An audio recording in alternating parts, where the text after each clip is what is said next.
Well, I believe that the Baltimore Ravens are going to go 7-9 this year and just miss the playoffs.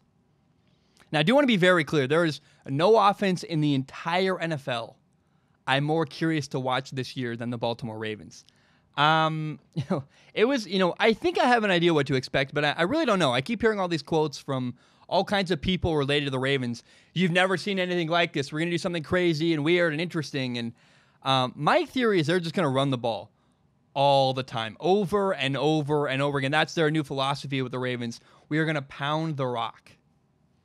Last year, the Ravens quarterback, Lamar Jackson, ran the ball all over the place. In fact, in his first 7 starts alone, just the first 7, he broke the single-season NFL record by a quarterback for most rushing attempts, again, during a single season. I've never seen an offense quite like it. It's interesting. It's intriguing. One notable thing this offseason is that the Ravens promoted Greg Roman to their offensive coordinator position.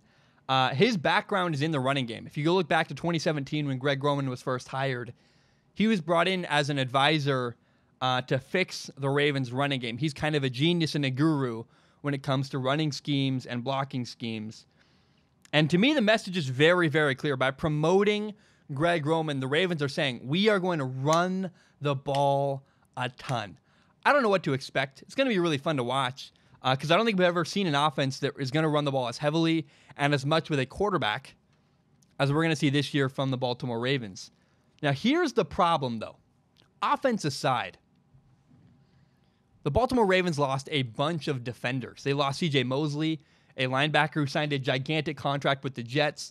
They lost Zadarius Smith, who was their sack leader last year. He went to the Packers.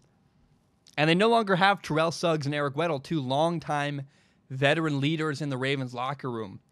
Now, one kind of positive spin you can put on it is that the Ravens did sign probably one of the best, if not the best, free safety in the entire NFL, Earl Thomas. But I think it's really unfair for people to expect this to be the Ravens defense of old. This is a different Ravens team. They're going to run the ball more than we've ever seen, and they're not the same defense we've seen in the past from them. Now, they are making attempts to improve their offense, right? They brought in Marquise Hollywood Brown, a first-round draft pick, a wide receiver from Oklahoma. They brought in Miles Boykin, a wide receiver from Notre Dame. They have 2 tight ends I really like, Mark Andrews and Hayden Hurst.